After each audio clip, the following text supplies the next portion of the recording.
La incertidumbre suele producir inquietud. Como leía hoy precisamente en el periódico, puede producir incluso miedo, o digamos ansiedad si dura mucho en el tiempo. Sin embargo, o puede tener por lo menos una cierta recompensa. Puede resultar gratificante esa incertidumbre con la que nos encontramos de vez en cuando, como por ejemplo en el caso que les voy a contar ahora, esto es de hace unas semanas. Mi mujer y yo nos fuimos, después de muchos años, intentando encontrar un hueco para visitar Roma. Nos fuimos a Roma, 2 días. En 2 días lo planificamos absolutamente todo. ¿Dónde hay que ir en Roma? Hay que ir a ver el Foro, hay que ir al Vaticano, hay que ir a ver el Coliseo, hay que ir a ver la Fontana de Trevi. Después de 2 días intensos en el que cumplimos absolutamente todo lo que teníamos planificado, los sitios que queríamos realmente ver, cuando ya volvíamos para el hotel, pasamos por una iglesia, ¿no? Y se nos ocurrió echarle un vistazo a esa iglesia. Entramos, tampoco era nada extraordinario desde fuera, desde dentro era bastante bonita, pero la sorpresa enorme nos la llevamos cuando miramos a la derecha del altar y nos encontramos con nada menos que con el Moisés de Miguel Ángel.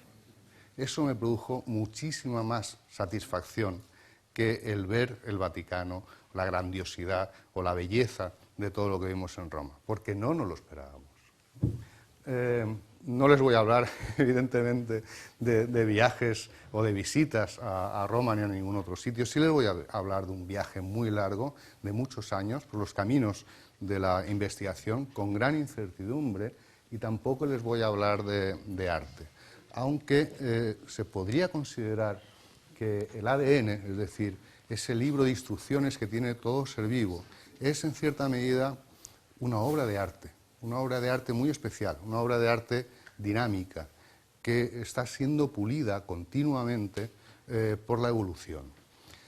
Dentro de esta obra de arte hay regiones mucho más dinámicas que otras, y la más dinámica de todas, dentro del genoma de los procariotas, es decir, de las arqueas y de las bacterias, es precisamente de lo que les voy a hablar.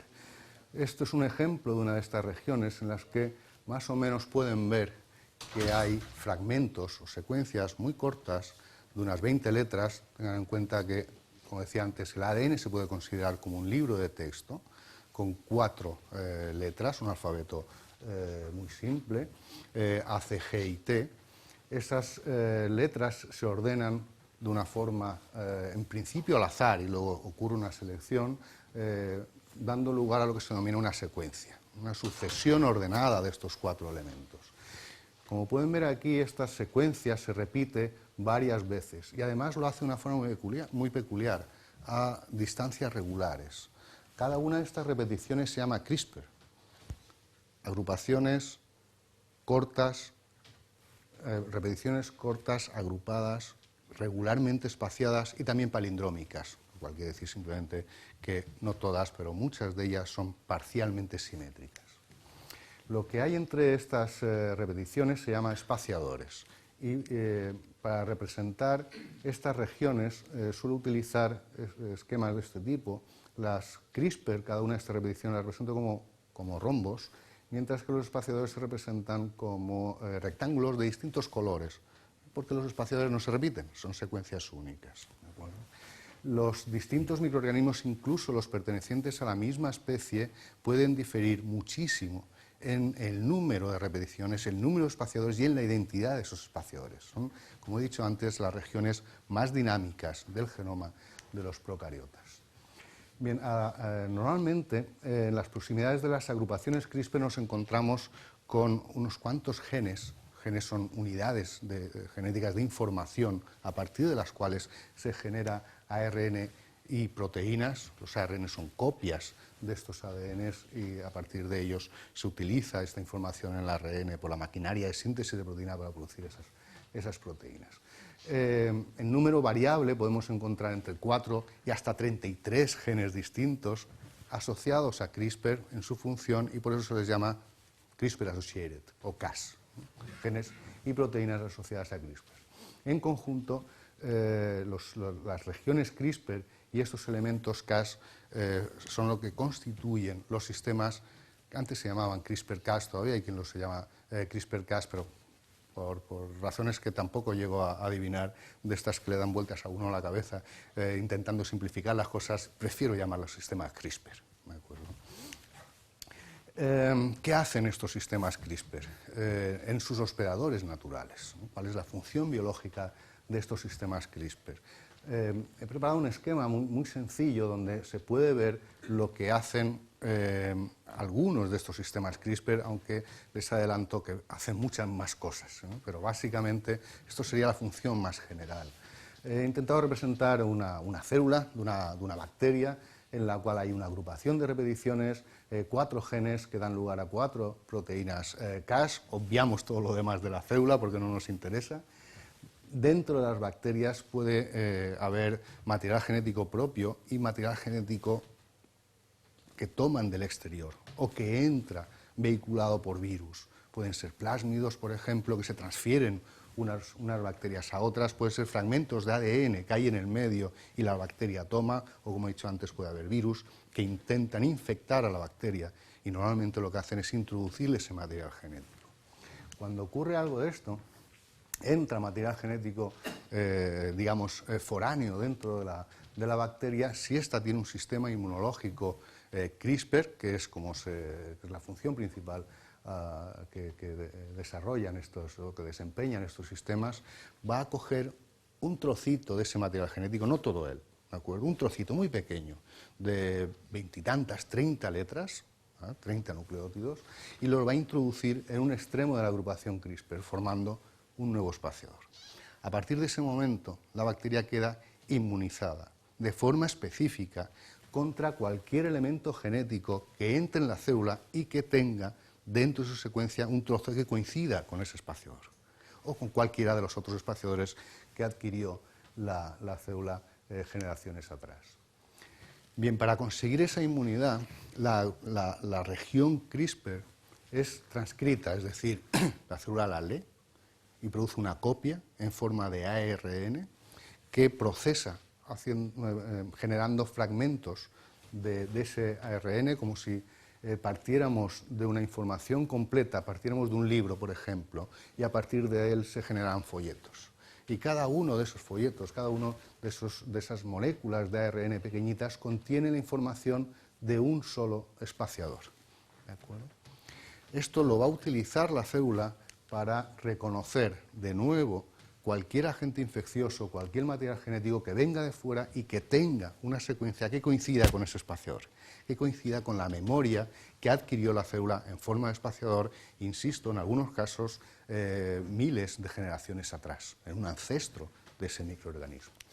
Tras reconocer esa coincidencia de secuencia, va a activar el sistema CRISPR a una de esas proteínas Cas que lo que hace es cortar ese material genético, parando la infección, en su caso. Bien, esto es resumir muchísimo lo que son los sistemas CRISPR. Me voy a centrar un poco más ahora en a qué han dado lugar el conocimiento de estos sistemas CRISPR.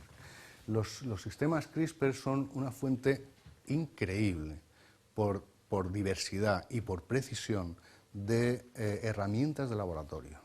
Por ejemplo, ha permitido detectar y está permitiendo detectar ácidos nucleicos. Nada extraordinario, hay muchas técnicas para detectar ácidos nucleicos, pero luego hablaremos de las ventajas y las bondades de estas herramientas derivadas de CRISPR para detectar ácidos nucleicos. Esta es una de las muchas cosas que se pueden hacer con las herramientas derivadas de estos sistemas CRISPR. Otra cosa que se puede hacer es controlar la actividad genética. ¿Qué es esto de controlar la actividad genética? Es determinar si una región del genoma de un ser vivo se lee o no se lee, es decir, si da lugar a ARN o no, y con qué frecuencia se lee. También puede reescribir el ARN. ¿Esto qué es? Tenemos un ADN donde hay una información que dirige todas las funciones celulares y toda la actividad celular. Ese ADN, si no se lee, no sirve absolutamente para nada. Es como un libro que tenemos cerrado en una librería. Ese ADN se tiene que leer, se tiene que transcribir, da lugar a ARN. Nosotros podemos modificar ese mensajero que es el ARN, a partir del cual se van a sintetizar proteínas, cambiándole la secuencia, sin necesidad de modificar el libro a partir del cual se genera esa copia. ¿De acuerdo? Podemos modificar la copia. Eso no se podía hacer antes con ninguna herramienta, antes de CRISPR. Y cómo no podemos actuar sobre ADN. ¿Cómo podemos actuar sobre ADN? Cortándolo, que es lo que hacen habitualmente de forma nativa estas herramientas CRISPR. También podemos visualizar in vivo, dentro de células, distintas regiones del genoma, por ejemplo, de nuestro genoma, de una célula humana. Podemos también manipular la arquitectura. En el ADN no solamente importa la secuencia, la secuencia de bases, esas letras ordenadas que la célula es capaz de leer y dar lugar a proteínas, etcétera, etcétera. La arquitectura, la forma del libro también es importante, la estructura es importante. Y nosotros podemos manipular esa estructura utilizando herramientas CRISPR. Podemos cambiar esos libros de una biblioteca a otra, las podemos cambiar de estantería, podemos llevarlas de unas localizaciones a otras dentro del núcleo donde se encuentra, el núcleo celular donde se encuentra esta información. Podemos hacer cambios químicos, es decir, utilizando el símil del texto, podemos subrayar ese texto, podemos ponerlo en negrita o en cursiva, o resaltarlo. Y también podemos hacer, como no, una modificación de la secuencia, lo que se conoce como edición genética, utilizando estas herramientas. ¿De acuerdo? Multitud de herramientas con distintas actividades para realizar muchísimas funciones y dando lugar a muchísimas aplicaciones. ¿Dónde se pueden utilizar o en qué campos se pueden aplicar estas herramientas? En todos los campos de ciencias de la vida y muy especialmente por el interés y por las consecuencias que tiene en ciencias de la salud. ¿A qué nivel? En microbiología. Nosotros podemos aplicar todas estas herramientas a cualquier microorganismo, es decir, procariotas, bacterias o arqueas, a virus, a hongos, a protozoos, etcétera. ¿En qué campos tiene importancia esta posibilidad de aplicar estas tecnologías en microbiología? Sobre todo en biotecnología, ¿vale? En la producción de sustancias en las que se utilizan microorganismos, en la transformación de alimentos, por ejemplo. También se pueden aplicar, como no, en plantas. En agricultura se ha conseguido, como veremos con algunos ejemplos, mejorar muchísimo la productividad y la calidad de cultivos. Se pueden emplear con animales, ¿de acuerdo? Con animales adultos, no solamente con células de animales. En ganadería tiene una enorme relevancia para mejorar la salud y el bienestar animal de animales utilizados para la alimentación humana. Y en seres humanos. No son las únicas aplicaciones, pero fundamentalmente las que aparecerán si tecleáis en Google la palabra CRISPR y noticias, el 90 y tantos % van a estar relacionados con la aplicación o la aplicación y los beneficios del uso de CRISPR en seres humanos, ¿no? Fundamentalmente para el estudio, y esto es la mayoría de los trabajos desarrollados con CRISPR en seres humanos están relacionados con estos, el estudio de enfermedades, infecciosas y enfermedades genéticas, para la prevención de estas enfermedades, para el diagnóstico de estas enfermedades y esperamos que también para el tratamiento de enfermedades de estos, por lo menos enfermedades infecciosas y genéticas en humanos. Bien, voy a ampliar un poco la información sobre algunas de estas aplicaciones en los distintos campos, las que desde mi punto de vista son las más relevantes. La primera de ellas, la más inmediata, de disponer de un sistema de inmunidad de bacterias y arqueas que permite protegerlas frente a virus, es precisamente eso, vacunar bacterias. En biotecnología, como he comentado anteriormente, tiene una enorme relevancia porque, por ejemplo, podemos proteger a los fermentos, esas bacterias que se utilizan para transformar alimentos, para producir yogur, para producir queso, que sufren infecciones por virus. Nosotros podemos vacunar esas bacterias, programarlas para que sean capaces de reconocer a un virus que por lo que sea les ataca con mucha frecuencia en esos ambientes en los que se producen estas sustancias, sea capaz de reconocerlo y destruirlo.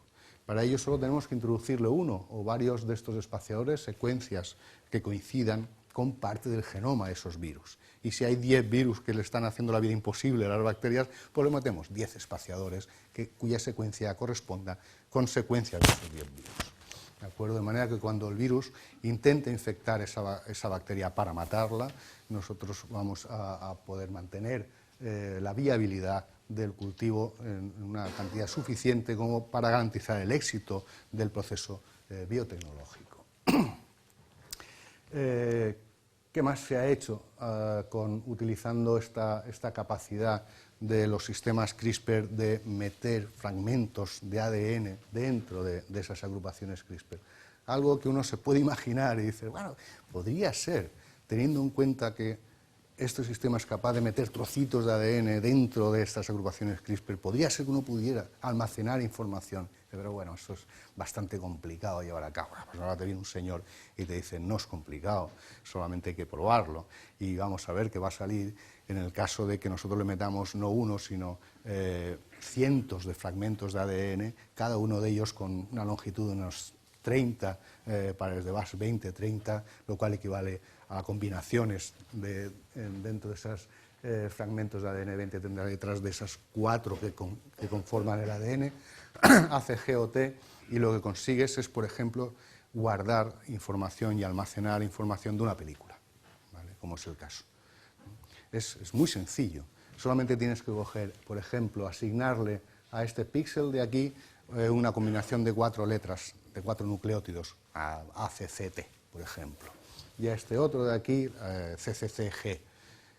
Sintetizas un fragmento de ADN, que eso hoy en día es muy barato, te lo hacen muy rápidamente además, haces un fragmento de ADN ordenado, esa secuencia de pares de bases, luego metes otro, se lo vas dando a la bacteria para que se lo coma de forma ordenada, y la bacteria, que es muy obediente, los va a introducir de forma ordenada, de hecho, a partir de un extremo de la agrupación CRISPR, de manera que tendremos el primer fragmento que le hemos dado aquí, el siguiente aquí, el siguiente aquí, el siguiente aquí, el siguiente aquí. Luego recuperamos esas bacterias, esa población de millones de bacterias, de hecho, secuenciamos esas regiones de la agrupación CRISPR y decodificamos, utilizando el código que utilizamos anteriormente, para reconstituir esa imagen o esa película. Esto es fantástico. Ciencia ficción a día de hoy. Como es ciencia ficción, el utilizar estos sistemas para grabar dentro de la agrupación CRISPR cualquier cosa que esté pasándole a la célula durante el crecimiento. Porque hay sistemas CRISPR que lo que hacen es, cuando detectan no ADN sino ARN dentro de la célula, cogen trocitos y también se los guardan.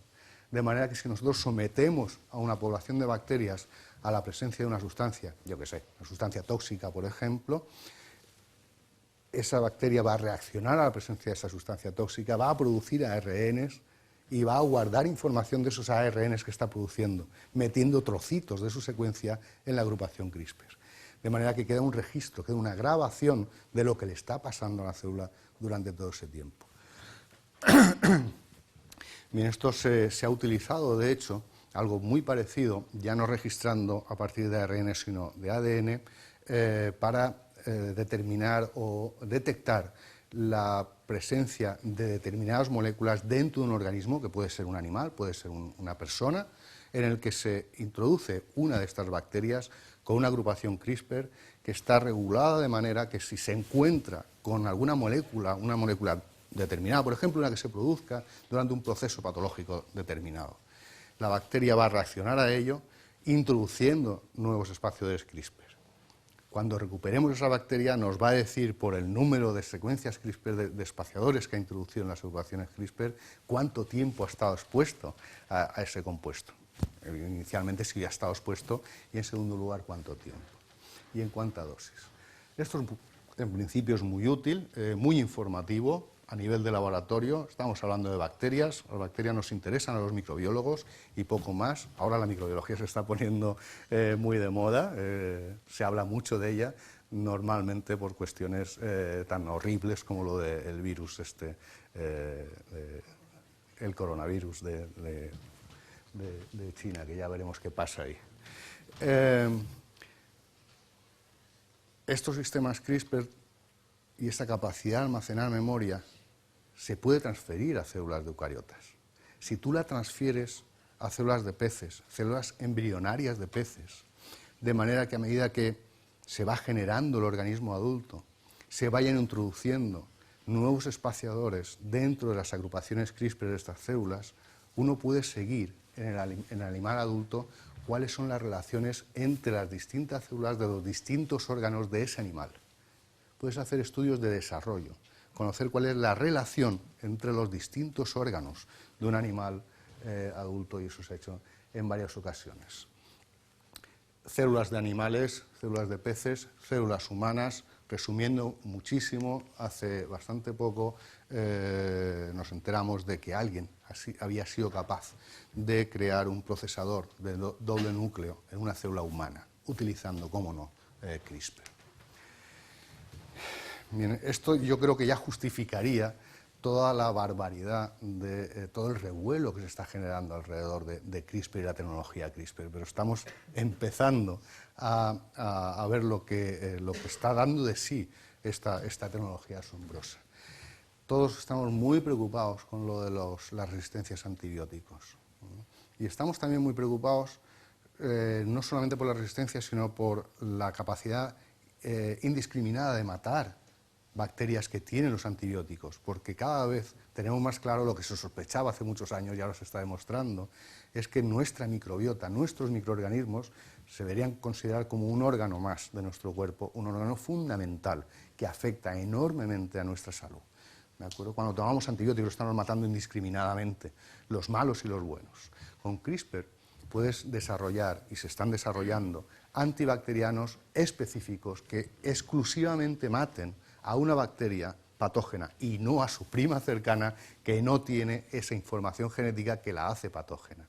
O puedes matar solamente a bacterias que sean resistentes a antibióticos. ¿Vale? Y para eso lo único que necesitas es introducirle de nuevo dentro de una población bacteriana. Chicos, ya que te pones, se lo introduces a toda la población bacteriana. Una información genética, un fragmento de ADN que tenga la información para la síntesis de esas tijeras que veíamos antes, de esa proteína Cas9, y una molécula guía de esas de ARN que le dice dónde tiene que ir. Y le dices que vaya justo a donde haya una región que confiera resistencia a un antibiótico o que haga patógena a la bacteria. Y ese sistema va a matar de forma específica a esa bacteria y no a otra que no tenga esa información genética. Hablábamos antes de diagnóstico molecular. Agárrate a la silla. Diagnóstico molecular se puede hacer desde hace mucho tiempo, identificar y detectar material genético de virus, de células cancerígenas, etcétera, etcétera. Pero en ningún caso tan fácilmente, tan rápidamente, tan barato y con tanta precisión como se puede hacer con CRISPR.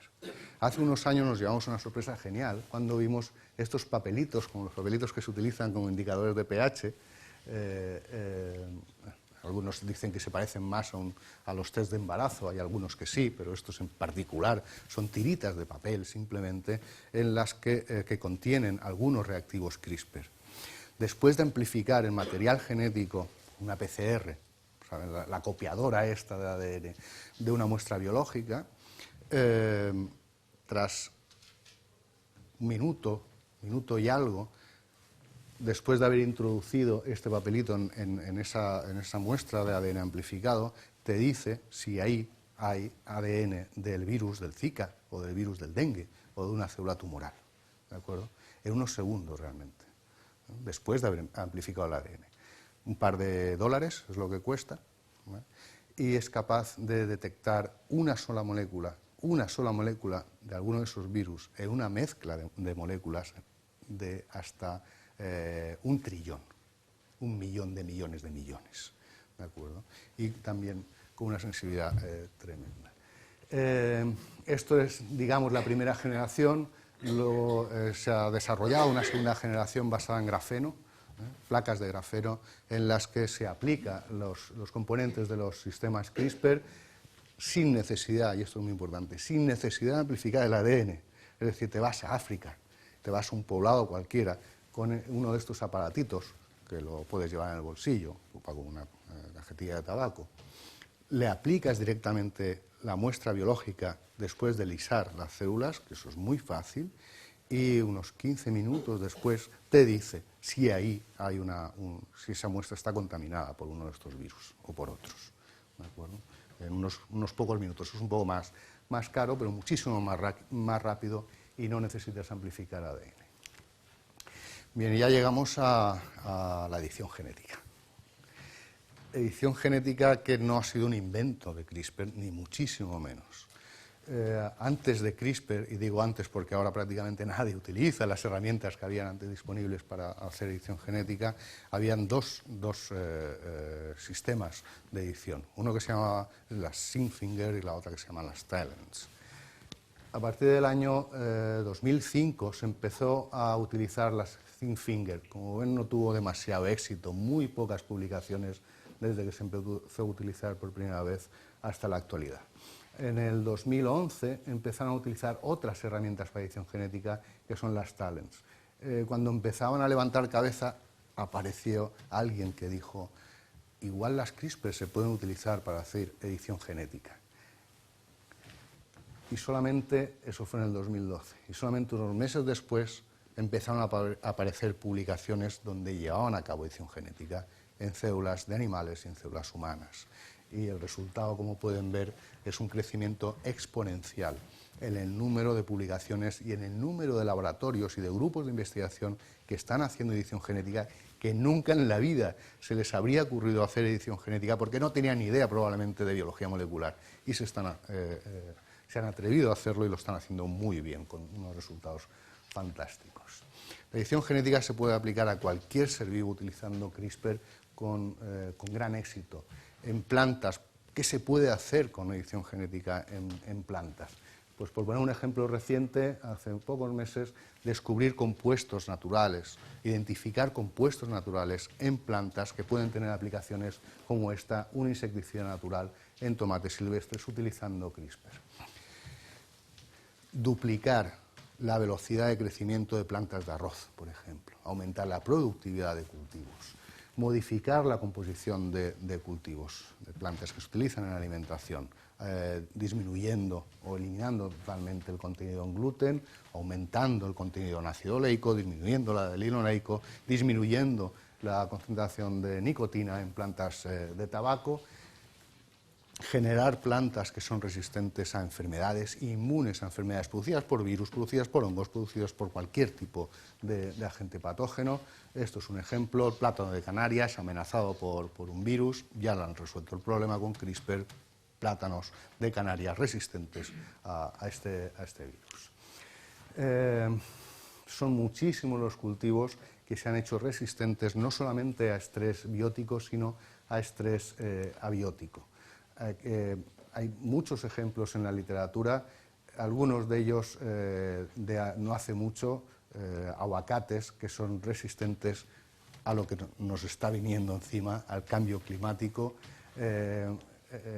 distintos tipos de cultivos, como maíz, por ejemplo, que es resistente a herbicida. Eso es un puntazo tremendo porque evita utilizar estos compuestos que tenemos muy claro que son nocivos para la salud, hasta el punto de que hay quien apuesta muy fuerte por el uso de CRISPR para desarrollar plantas que fueran capaces de crecer en ambientes tan inhóspitos como Marte, en el caso de que un día de estos nos tengamos que salir de aquí para allá. Esto es en plantas. ¿Qué ocurre en animales?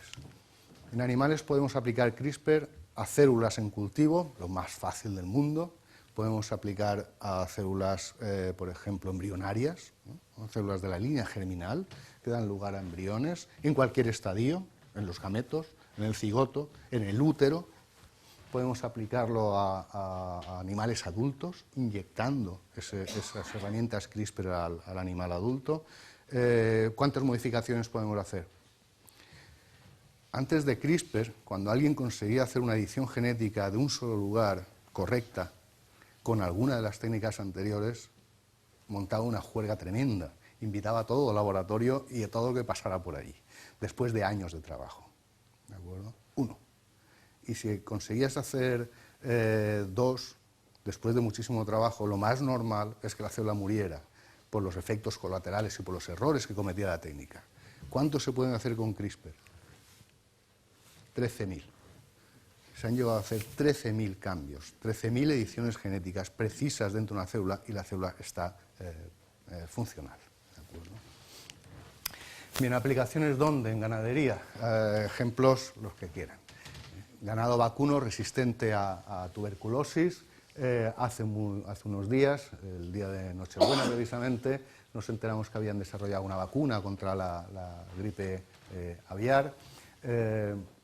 Vacas que no forman cuernos, lo cual está muy bien para evitar que se hieran unos a otros, sino lo que se suele hacer es cortarle los cuernos una vez al año.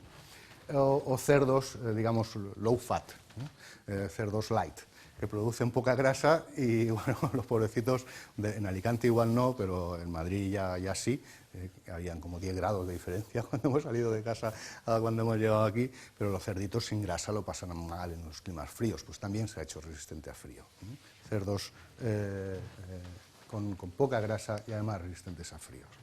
Podemos modificar animales grandes y podemos modificar al mayor asesino del planeta, que son los mosquitos. ¿Qué podemos hacer con los mosquitos? Pues hacer que solamente tengan una descendencia de un sexo en concreto, y por lo tanto nos vamos a cargar esa especie. Y los ecologistas se van a poner muy nerviosos, y con razón probablemente. Bueno, pues vale, pues no los matamos, no los vamos a matar, pero vamos a averiguar por qué les atrae tanto nuestro sudor, que es la razón por qué nos pican. ¿De acuerdo? Y eso lo podemos hacer con CRISPR, y eso permite desarrollar repelentes o sustituir la población de mosquitos por otra que no se siente atraído por el olor del sudor. Gracias a CRISPR se descubrió ya hace bastante tiempo qué necesita el parásito responsable de la malaria precisamente para infectar al mosquito. Y se desarrollaron mosquitos que no tenían ese gen, donde se había eliminado ese gen para que no fuera infectado por el parásito de la malaria. Y si no se infecta el vector, no se infecta el ser humano. ¿De acuerdo? Con lo cual se pueden reemplazar mosquitos que sean resistentes a la infección por el parásito de la malaria. Y hablamos de malaria y hablamos también, por ejemplo, de infecciones por toxoplasmosis o por virus. ¿De acuerdo? Con CRISPR se ha conseguido modificar mosquitos hace tan solo unos días para evitar la transmisión, para evitar que transmitan el virus del dengue. Bien. Los mosquitos los puedes modificar para matarlos, ¿vale? O para averiguar cosas importantes de ellos o para evitar que te transmitan enfermedades. Pero con CRISPR también puedes hacer algo tremendamente útil, que es generar modelos animales, modelos de enfermedades humanas, reproducir la enfermedades de humanos en animales de laboratorio, donde puedes estudiar la enfermedad y puedes poner a prueba tratamientos terapéuticos. Aquí tienen algunos ejemplos de desarrollo de modelos animales para estudiar, por ejemplo, el Alzheimer, el Parkinson, el autismo, la depresión, etcétera, etcétera. Y, cómo no, cáncer. En un solo trabajo han conseguido identificar centenares de posibles dianas terapéuticas, de fármacos para tratar cáncer, para curar cáncer, correspondiente a unos 30 tipos distintos de células tumorales, en un solo trabajo con CRISPR, cientos de dianas para tratamiento de cáncer. Es decir, con CRISPR se puede obtener información muy valiosa para desarrollar otras terapias. Pero es que resulta que con CRISPR también se puede curar enfermedades, se puede utilizar como agente terapéutico. Estas son algunas de las enfermedades que se han curado, si no totalmente se han paliado de forma considerable en animales, utilizando CRISPR. Hablamos de enfermedades metabólicas, enfermedades musculares, enfermedades nerviosas, hablamos de cáncer, hablamos de infecciones por el virus del SIDA. Seguramente les interesará más que los animales en general, los humanos. Se han modificado células de humanos, células somáticas y células de la línea germinal. Ya en el 2015 se publicó el primer artículo en el que nos decían que habían generado un embrión humano modificado genéticamente con CRISPR. A ese siguieron otros, algunos de ellos para simplemente proteger o prevenir la infección por el virus del SIDA, otros para corregir mutaciones responsables de anemia falciforme, de beta-talasemia, por ejemplo, o de una cardiomiopatía congénita. En ningún caso se implantaron esos embriones. Y eso fue así hasta noviembre del 2018, que nos cayó un jarro de agua fría, una noticia que el que más, el que menos ya se esperaba. Algo que podía ocurrir, ocurrió. En el año 2018, este señor nos dijo, y al principio nadie se lo creyó, que habían nacido 2 niñas gemelas modificadas con CRISPR, modificadas genéticamente con CRISPR, para hacerlas resistentes a la infección por el virus del SIDA. Se puede criticar en muchos aspectos, hay cuestiones éticas, evidentemente, pero si lo hubiera hecho con células somáticas, también era una barbaridad de por sí. Y ahora veremos por qué. Este señor dijo que eran 2 y luego aparecieron rumores de que eran 3. Se ha confirmado que efectivamente han nacido 3 niñas modificadas genéticamente con CRISPR, y aunque la mayor parte de la comunidad científica puso el grito en el cielo en contra de estas prácticas, pues hay gente que todavía dice que le parece una idea genial y que va a seguir en la misma línea. ¿De acuerdo? Afortunadamente ha habido una reacción no solamente de la comunidad científica, sino también del gobierno chino, y nada, a final de año, día 30 de diciembre, nos enteramos que este señor ha sido condenado a prisión, una multa que va a pagar sin ningún problema, además tiene una empresa biotecnológica, etcétera, etcétera. Pero lo más importante, está inhabilitado de por vida para ejercer su profesión. ¿Por qué no tendría que haber hecho este señor lo que hizo? Por muchas razones. Y sin llegar a cuestiones o consideraciones éticas, las más importantes, las que impiden que el resto de la comunidad científica esté haciendo algo parecido a lo que hizo este señor, es que las herramientas CRISPR proceden de bacterias y las bacterias las utilizan para hacer algo que no tiene nada que ver con la edición genética. Además, las herramientas que están utilizando proceden de bacterias patógenas, Streptococcus piógenes y Staphylococcus aureus. Todos nosotros hemos estado en contacto en algún momento con alguna de estas bacterias patógenas y hemos sufrido sus efectos. Y por lo tanto, en muchos casos, como se ha demostrado, hemos producido una reacción inmunológica contra los componentes de estas bacterias. De manera que esto no solamente disminuye la eficacia de estos tratamientos terapéuticos con CRISPR, porque nuestras propias defensas lo van a destruir, sino que además en un tratamiento prolongado, en una segunda, digamos, inyección de estas herramientas CRISPR, puede producir reacciones inflamatorias como mínimo, choques anafilácticos, etc. Es decir, puede poner en riesgo, en grave riesgo, la vida del paciente. Todos los componentes CRISPR que se utilizan se ha comprobado que pueden dar lugar a este tipo de reacciones. Esto evidentemente es un problema que se puede solventar, pero es un problema que hay que tener muy en cuenta. Y por otro lado, lo que comentaba, de que no se inventaron los sistemas CRISPR para editar genes, se inventaron para defenderse frente a infecciones por virus, fundamentalmente. Lo cual hace que si el virus cambia, imagínense, por ejemplo, tener un recuerdo de hace mucho tiempo, y ese recuerdo resulta que te sirve para cuando veas aquel lugar, lo reconozcas. Pero resulta que han puesto delante una parada de autobús, y tú el recuerdo que tenías era de aquella imagen, de aquella fachada sin la parada de autobús. Los sistemas CRISPR son capaces de reconocer esa fachada aunque haya una parada de autobús delante, es decir, son laxos en cuanto al reconocimiento, lo cual le permite reconocer virus que intenten escaparse de ese sistema de defensa basado en memoria. Eso, para edición genética, es un desastre, porque tú le dices, ve aquí, rectifica esta información genética, realmente lo que haces es poner el cursor en el sitio del ADN donde hay un error y reclutar a los sistemas de reparación de la célula para que reparen aquello y le cambien la secuencia. Si en lugar de hacerlo solamente en el sitio donde tú le dices, se va a otros sitios, es un desastre. Eso se llaman off-targets, y eso lo hacen los sistemas CRISPR. Bien, en cualquier caso, son problemas menores, porque los científicos están trabajando muy duramente para aumentar la fidelidad de estas herramientas, hacerlas mucho más precisas, mucho más eficaces, etcétera, etcétera.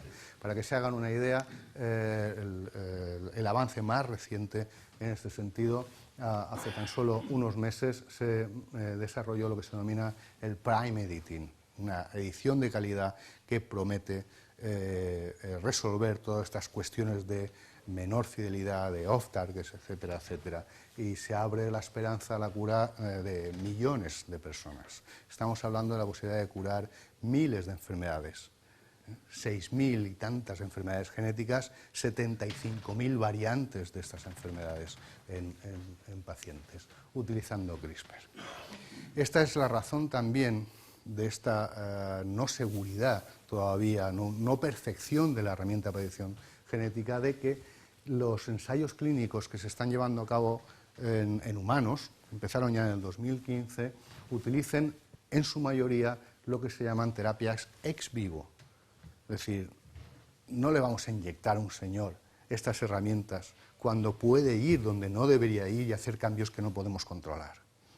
Lo que vamos a hacer es, en un enfermo, un paciente de cáncer, coger células de su propio sistema inmunológico, que lo que deberían hacer es reconocer esas células tumorales y destruirlas, pero que las células tumorales evitan que lo hagan. Pues vamos a coger esas células del paciente, esos linfocitos T, los retiramos del paciente, los modificamos con CRISPR para hacerlos que sean capaces de evadir esa defensa que tienen las células tumorales. Y cuando los devolvamos al paciente van a ser capaces de ir a las células tumorales, reconocerlas y destruirlas.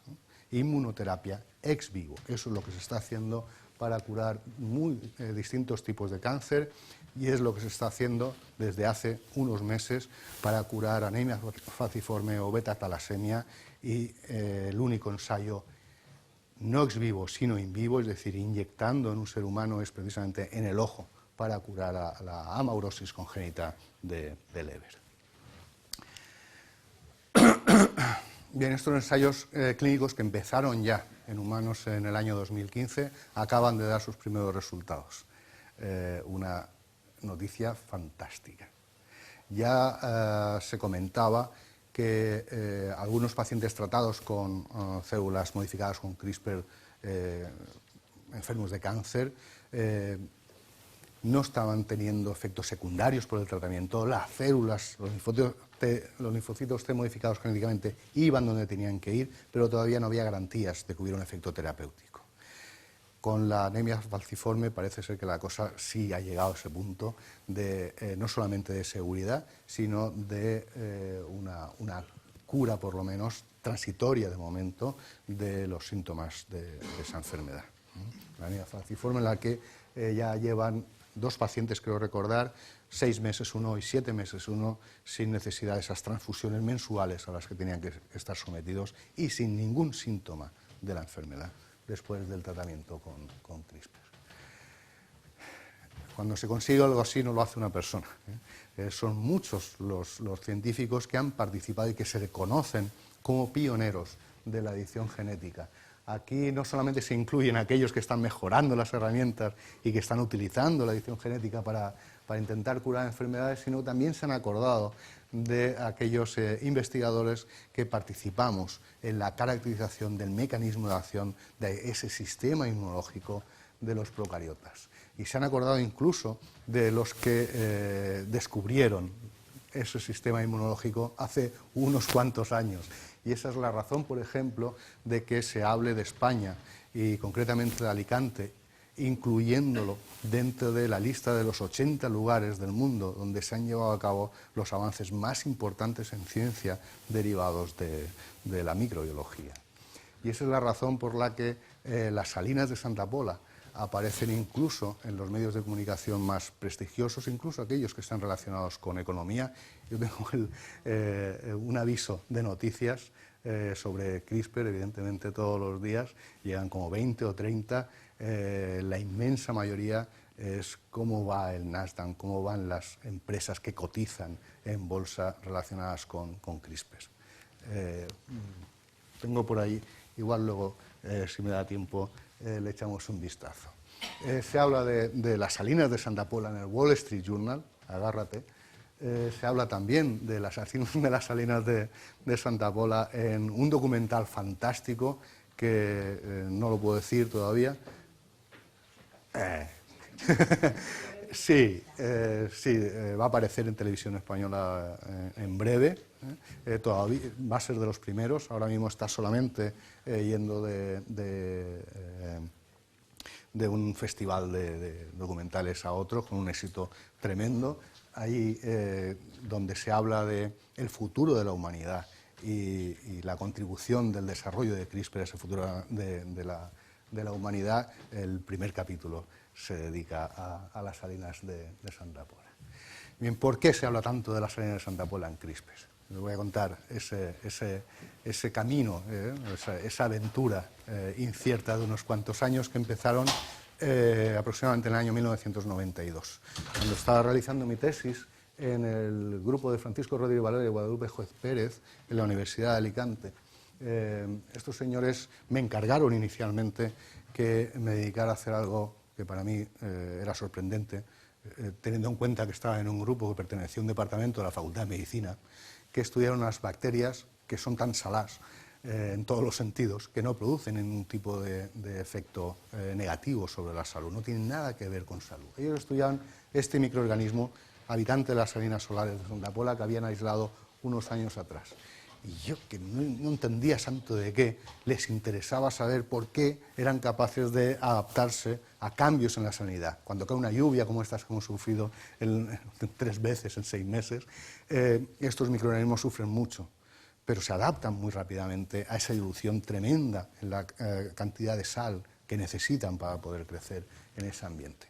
Y lo hacen en cuestión de minutos, cambian hasta el color, es el mismo microorganismo en distintos medios con distinta salinidad. Cambia el color, cambia la producción de unos plásticos biodegradables que producen estos microorganismos, cambia la cantidad de flotadores que producen dentro de la célula para poder flotar, etcétera, etcétera. Bien, pues eso es lo que me encargaron.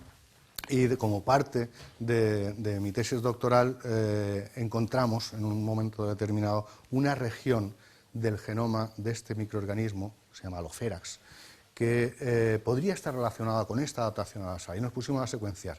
No sé si habrán visto alguna vez uno de estos códigos de barras. Esto es la secuenciación que se hacía en aquella época y que se lee muy fácilmente. Empezamos a leer de abajo para arriba. Por ejemplo, esto sería una G. Aquí tenemos A, C, G, AA, G, TT, etcétera, etcétera. Leyendo aquello uno se dio cuenta, concretamente el que les habla, de que la misma secuencia se repetía varias veces, exactamente lo mismo a distancias regulares. Aquello me sorprendió enormemente y decidí dedicarle unos meses a ese estudio, meses que se iniciaron en el 93 y que todavía no han terminado. Pero en aquella época intentamos averiguar qué es lo que estaban haciendo estas secuencias en el genoma de estos microorganismos. Y para ello lo primero que hay que hacer es lo que comentábamos antes. Esa información genética, si está ahí, si no se lee, no sirve para nada. ¿En qué condiciones se lee? Pues resulta que comprobamos que se leía, de partida que se leía, y se leía en cualquier condición ambiental que probáramos. Lo cual quiere decir que era importante en todas esas condiciones de temperatura, de salinidad, etc. Vimos que se procesaban unos RNAs procedentes de esta región, dando lugar a unos RNAs pequeñitos, los RNA guías que hemos comentado antes. Además, comprobamos que cuando manipulábamos estas regiones dentro de la célula se moría la pobrecita. Lo cual nos estaba diciendo que la función, cualquiera que fuera, era muy relevante para la célula. Y una manipulación de estas regiones hacía que la célula, de hecho, perdiera el cromosoma, perdiera su material genético fundamental. Intentamos averiguar si había alguna proteína de la envoltura de la célula que se uniera a estas regiones CRISPR, proteínas de citoplasma. Vamos a ver, lo que pretendíamos era tener alguna pista para saber por dónde tirar, para saber qué es lo que estaba pasando y cuál era la función de esas secuencias. Y si éramos capaces de pescar alguna proteína que se uniera a estas regiones y podíamos averiguar cuál era la función de la proteína, pues ya lo teníamos. La desgracia fue que durante muchos años lo intentamos y no conseguimos aislar ninguna proteína que se uniera a estas regiones. Nos planteamos la posibilidad de que interviniera también en la topología, la estructura del ADN, absolutamente nada. Y así durante, pues eso, 5, 6, 7, 8 años. Mientras tanto, comprobamos que lo único positivo que sacamos en esa época fue que estas repeticiones estaban presentes en muchísimos microorganismos muy distintos. No era la misma secuencia, ¿vale? No era exactamente la misma secuencia, era parecida, pero sí tenían ese patrón tan atractivo, ese patrón regular, esa disposición, ese tamaño aproximado de repeticiones, y estaban presentes en microorganismos tremendamente diversos, habitantes de ambientes que no tenían absolutamente nada que ver.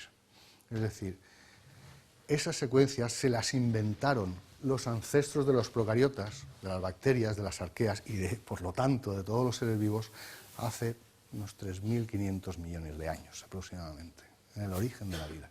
Y se habían mantenido desde entonces en estos seres vivos, ¿de acuerdo? Cumpliendo alguna función que, desde luego, no debía de tener nada que ver con las peculiaridades de todos estos ambientes donde se encontraban microorganismos portadores de estas secuencias.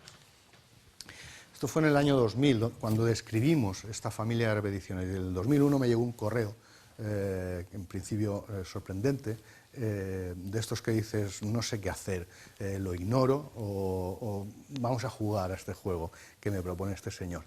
Este correo venía de un grupo que trabajaba en Holanda, el único otro grupo que parecía estar interesado por los sistemas CRISPR. En el año 2001, Ruud Janssen me dijo que no le gustaba en absoluto el nombre que le había puesto la familia de repeticiones un año atrás, que era Short Regularly Spaced Repeats, o SRSR, y me dijo que por favor que nos pusiéramos de acuerdo para cambiarlo. Le propuse CRISPR, le pareció fantástico y ahí se quedó, lo de Cluster Regularly Interspaced Short Palindromic Repeats. 3 meses más tarde, después de acordar este nombre con el grupo de Ruud Janssen, publicaron un artículo en el que identificaban por primera vez los genes Cas, 4 genes Cas. A pesar de que ya se conocían esos genes Cas y se sabía que estas proteínas codificadas por los genes Cas tenían funciones relacionadas con el ADN, no se tenía ni idea de qué es lo que realmente estaban haciendo. Y la clave para descubrir cuál era la función de estas secuencias no fue otra que el descubrimiento de cuál era el origen de las secuencias espaciadoras que hasta entonces no se conocían. En el año 2003, aunque lo publicamos en el 2005, averiguamos que las secuencias espaciadoras procedían, muchas de ellas, de virus. Y no de cualquier virus, de virus que intentaban infectar a las bacterias que tenían esos espaciadores. Y la presencia de espaciadores que coincidían con la secuencia de esos virus hacían a las bacterias resistentes de forma específica a esos virus. De manera que estábamos hablando de un sistema de inmunidad adquirida. En 2005 supimos que los sistemas CRISPR eran sistemas de inmunidad con memoria, parecidos a los nuestros, pero muchísimo más simples. En ese artículo, además de proponer esa función de inmunidad, también propusimos que esos RNAs pequeñitos, esas moléculas de ARN que descubrimos en el año 93, eran las encargadas de guiar a ese sistema de inmunidad, reconociendo las secuencias que se parecieran a esa memoria. ¿De acuerdo? Porque no solamente la función, sino el mecanismo. Aquello fue una maravilla. Les puedo asegurar que 2005 fue un año fantástico, porque después de 12 años supimos cuál era la función de este sistema enigmático de repeticiones CRISPR y posteriormente genes asociados. Podíamos haber estado 30 años y estaríamos exactamente igual, pero 10 años es mucho tiempo y después de 10 años llegó el momento eureka. Y lo más bonito de todo fue cuando realmente empecé a darme cuenta, en el primer congreso CRISPR, en el año 2008, el interés que había despertado la existencia de un sistema de inmunidad adquirida en procariotas. Y cuando vi aquella sala en la Universidad de Berkeley llena de estudiantes con los ojos brillantes, deseando saber qué era aquello y cómo funcionaban aquellos sistemas asombrosos, eso para mí es la mayor recompensa que se puede tener, especialmente cuando llevas tantos años de incertidumbre y por fin consigues una respuesta. Muchos grupos, unos cuantos grupos de microbiólogos se interesaron por los sistemas CRISPR y la familia empezó a crecer poco a poco e inmediatamente a continuación, cuando descubrimos los principales detalles de actuación de estos sistemas, se pudo desarrollar la primera herramienta CRISPR y después la siguiente, y después la siguiente, y después la siguiente, y esto es realmente asombroso. 15, 20 artículos cada día que hablan sobre CRISPR, ¿no? Y las aplicaciones de CRISPR en revistas científicas del más alto nivel. Todo este periodo de incertidumbre muy largo dio lugar a este desarrollo enorme en la tecnología CRISPR, en ciencias de la vida y en ciencias de la salud. De lo que sabíamos hace 15 años a lo que sabemos ahora, hay un mundo. En el año 2002 nos enteramos de que había 4 genes que podían estar relacionados con la actividad de CRISPR, los 4 genes Cas que describió Janssen. 3 años más tarde, donde había 4 genes, descubrieron 45 genes, 45 proteínas Cas, organizadas de distinta manera, permitiendo definir 9 subtipos de sistemas CRISPR que podían diferir en alguna característica unos de otros. Acabamos de publicar esta última revisión de la clasificación de los sistemas CRISPR. 30 y tantos subtipos de sistemas CRISPR. Algunos de ellos reconocen ADN, otros reconocen ARN, otros solamente cortan ADN cuando hay ARN, cuando se transcribe la región. Algunos necesitan todos estos genes, algunos solamente necesitan uno y una sola proteína. Una diversidad enorme. Nosotros lo que estamos haciendo ahora mismo, o una de las cosas que estamos haciendo, es buscar más. Intentar encontrar más sistemas CRISPR distintos, os parecerá mucho, pero os puedo asegurar que hay muchos más en la naturaleza que todavía no se han descrito. Básicamente lo puedo resumir diciendo que lo que nosotros estamos es intentando encontrar otro Moisés, y seguro que lo encontraremos. Muchas gracias.